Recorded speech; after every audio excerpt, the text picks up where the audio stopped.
Bay Area in California is considered the tech capital of the world. And it's been this way for decades. And while there have been technological innovations in many parts of the country and the world, none have been as steadily consistent as the Bay Area.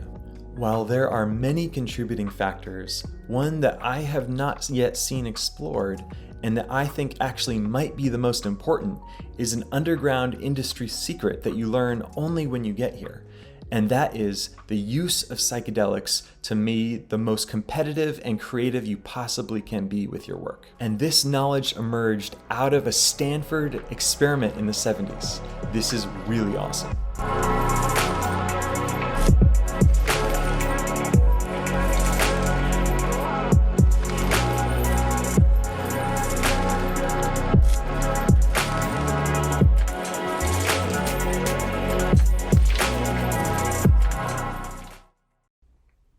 I grew up in the Bay Area and I've spent most of my life here.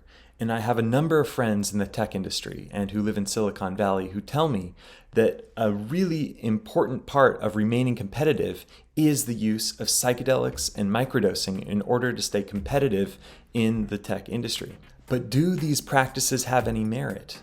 And where did these ideas come from? Well, to understand, we have to go back to the 1970s and Stanford.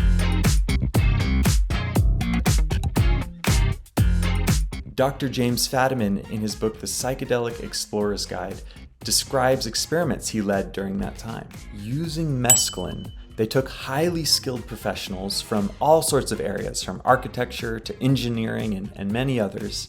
And one requirement was that these professionals had to have been stuck on a problem for at least 2 to 3 months and been unable to solve it yet. After a single low-dose mescaline experience, 43 of the 44 participants had fully solved the problem that they came in with that they'd been unable to solve previously. Many of them described that it would have taken them at least twice as long they thought to fix the problem without the mescaline experience, and some thought the problem they weren't sure if they ever would have been able to solve it.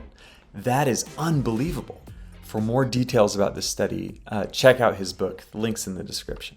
This is a doubling in speed, at least, for professionals at the highest levels for creativity and productivity. If we take this at scale, meaning we apply this and make this available to every profession throughout our society, we can create an exponential growth curve in productivity and creativity. What do I mean by this? Well, the power of exponential growth is best shown through an example. Imagine a piece of paper. The width of a piece of paper is tiny. How many times do you think it would take to fold it for that width to reach from the Earth to the Moon? Feel free to Google this. The answer is 42 times. In only 42 folds, the width of a piece of paper will go from the base of the Earth to the Moon. This is the unrivaled power of exponential growth. It's hard to kind of wrap our mind around how powerful this is. Now, I want to imagine a society where this type of therapy, guided by trained professionals, is available to professionals of all fields at any time that they're stuck on a problem. How much more quickly could we advance? We're already developing very quickly, but what if we doubled that rate? I believe that any country that adopts this and figures this out at scale will be the most powerful nation on earth in time, inevitably, because they will outpace all the competition. This is my call to action to the US government.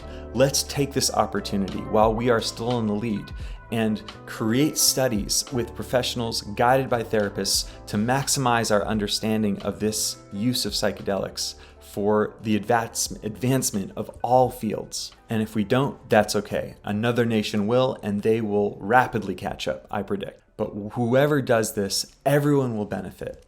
Let's see how far we can take technological innovation and creativity in the course of our lifetimes.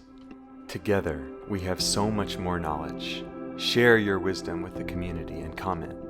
Smash that like button. Subscribe if you want more psychedelic therapy content. And may your journey be blessed with guidance, protection, and strength.